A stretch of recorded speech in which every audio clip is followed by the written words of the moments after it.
नमस्कार, कानून की बात में आपका स्वागत है। मैं हूं आशीष भार्गव और मुद्दा फ्री रेवड़ियों का है, जिसका ये नाम है ये खुद देश के प्रधानमंत्री नरेंद्र मोदी ने दिया है और इस पर बहुत सारी प्रतिक्रियाएं भी हो रही हैं। आम आदमी पार्टी, डीएमके, कांग्रेस और वाईएसआर कांग्रेस ये तमाम विरोध कर रहे हैं और कह रहे हैं कि लोगों को मुफ्त सुविधाएं देना, बिजली की सुविधा, पानी की सुविधा, ट्रांसपोर्ट की सुविधा, शिक्षा की सुविधा, ये मुफ्त रेवड़ियां नहीं है, ये रेवड़ियां नहीं है, ये फ्री भी नहीं है। और यही मुद्दा जहां राजनीति में है, राजनीति जिस पर चल रही है, वही मुद्दा सुप्रीम कोर्ट में भी चल रहा है। और सुप्रीम कोर्ट ने बड़ा सवाल उठाया है। सुप्रीम कोर्ट ने पूछा है, क्या शिक्षा मुफ्त देना, क्या ट्रांसपोर्ट मुफ्त देना, क्या पीने का पानी मुफ्त देना, ये जो है ये फ्री भी यानी रेवड़ियों की परिभाषा के अंदर आएगा।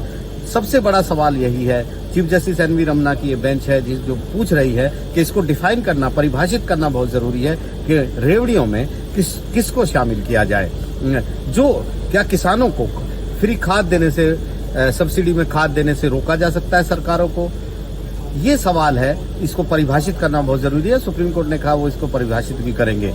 शनिवार तक सभी पक्षों को कहा है कि वो अपनी लिखित दलीलें दाखिल करें सुप्रीम कोर्ट में और सोमवार को एक बड़ी सुनवाई इस मुद्दे पर होनी है। तो यहाँ पर मुद्दा जो था वो बीजेपी नेता अश्विनी उपाध्याय लेकर आए थे और कहा था कि राज्य में चुनाव से पहले जिस तरीके से जो पार्टियां हैं, राजनीतिक पार्टियां, वो फ्री बी यानी मुफ्त उपहार का जो वायदा करती हैं, घोषणाएं करती हैं, उनको चुनाव आयोग को कहा जाए कि उनकी मान्यता रद्द कर दें।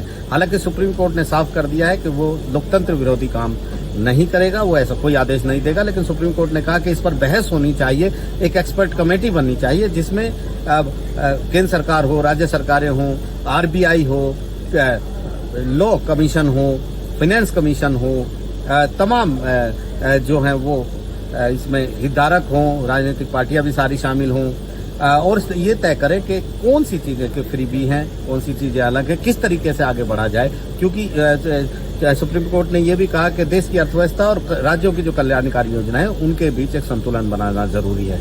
लेकिन बुधवार को जब ये सुनवाई हुई तो उससे पहले आम आदमी पार्टी यहाँ आ चुकी है, डीएमके यहाँ आ चुकी है, वाईएसआर कांग्रेस आ चुकी है और कांग्रेस की एक नेता, महिला कांग्रेस नेता मध्य प्रदेश की, वो भी यहाँ पर आई हैं और उन्होंने विरोध किया है कि सुप्रीम कोर्ट को इन पर दखल नहीं देना चाहिए, क्योंकि राज्यों का ये दायित्व है, संवैधानिक दायित्व है कि वो कमजोर वर्ग के लोगों को ऊपर उठाए, उनके लिए मुफ्त योजनाएं लेकर आए। ये संवैधानिक दायित्व है जिसका वो पालन करते हैं, वो फ्रीबी की श्रेणी में नहीं है। आम आदमी पार्टी ने ये भी कहा है कि एक्सपर्ट कमेटी का गठन करिए, उसे कोई आपत्ति नहीं है, लेकिन जो वायदे करने से रोकने वाली बात है वो लागू नहीं हो सकती, क्योंकि जिस समय वादे उम्मीदवार या पार्टी करती है उस समय सरकार में नहीं होती है, सरकार बाद में बनती है और फिर निर्वाचित सरकार तय करती है कि उन वादों को किस हद तक, कहां तक लागू किया जाए या लागू ना किया जाए या उनमें संशोधन किया जाए।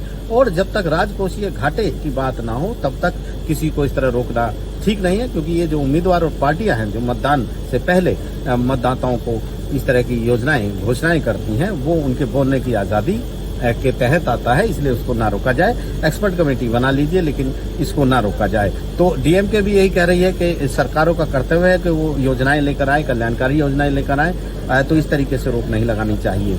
कांग्रेस भी यही कह रही है। लेकिन सबसे अहम बात यह है कि केंद्र सरकार लगातार कह रही है कि कोर्ट को इसमें दखल देना चाहिए, कोई नियम कानून बनाने चाहिए। जब तक कोई कानून संसद लेकर नहीं आती है तब तक एक नियम कानून हो कि राजनीतिक दल क्या कर सकते हैं, क्या नहीं कर सकते। केंद्र सरकार सीधे तौर पर कह रही है कि जो रेवड़ियां बांटने का काम है, इससे देश की अर्थव्यवस्था आपदा की ओर जा रही है और बहुत सारे राजनीतिक पार्टियां ऐसी हैं जो सिर्फ इसी के आधार पर चुनाव लड़ती हैं कि हम आपको फ्री देंगे, आपको मुफ्त उपहार देंगे, आपको फ्री भी देंगे।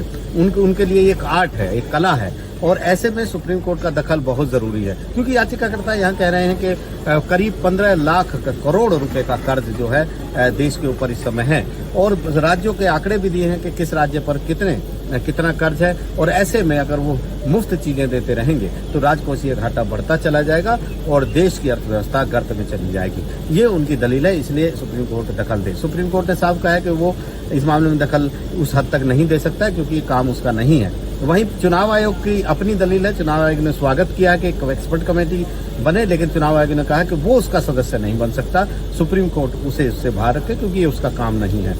कपिल सिब्बल जो वरिष्ठ नेता भी हैं और वरिष्ठ वकील भी हैं, उनकी भी राय मांगी थी सुप्रीम कोर्ट ने और सुप्रीम कोर्ट में कपिल सिब्बल ने कहा था कि सरकार को इसमें नहीं लाना चाहिए, क्योंकि सरकार इस पर नहीं काम कर सकती है। फाइनेंस कमीशन पे इससे जवाब मांगना चाहिए, जो ये तय करे कि जिस सरकार का जिस राज्य का वित्तीय घाटा ज्यादा है उसको किस हद तक वो इस तरह के वादे या योजनाएं लेकर आ सकती है। लेकिन सबसे बड़ा सवाल यह है कि जो सुप्रीम कोर्ट ने उठाया है कि आखिर इन रेवड़ियों की श्रेणी में किन योजनाओं को रखा जाए। पीने का पानी, शिक्षा, इसके अलावा स्वास्थ्य सेवाएं, ऐसी जो सुविधाएं जो जनता को मिलती हैं, क्या उनको फ्री भी यानी रेवड़ियों की श्रेणी में रखा जा सकता है। तो सुप्रीम कोर्ट फिलहाल ये कह रहा है कि पहले ये परिभाषित हो, ये लक्ष्मण रेखा तय हो, ये रेखा तय हो कि फ्री भी यानी मुफ्त रेवड़ियां कौन सी हैं और कल्याणकारी योजनाएं कौन सी हैं। तो बड़ी बात यहाँ पर सुप्रीम कोर्ट ने की है और अगले सोमवार को एक बार फिर इस मुद्दे पर एक बड़ी बहस होगी और हो सकता है कि सुप्रीम कोर्ट कोई आदेश भी जारी करे या फिर वो अपने इस विचार के दायरे को और बढ़ा ले, क्योंकि यहाँ पर पार्टियां कह रही हैं कि फ्री बी का दायरा बहुत व्यापक है। आप लोगों को सुविधाएं सरकार जो देने का उनकी ड्यूटी है, उनका कर्तव्य है, उससे नहीं रोका जा सकता है। तो फिलहाल बड़े स्तर पर यह मामला चल रहा है, उसी स्तर पर राजनीति भी हो रही है और इंतजार कोर्ट के आदेश का होगा। नई दिल्ली से आशीष भार्गव, एनडीटीवी इंडिया।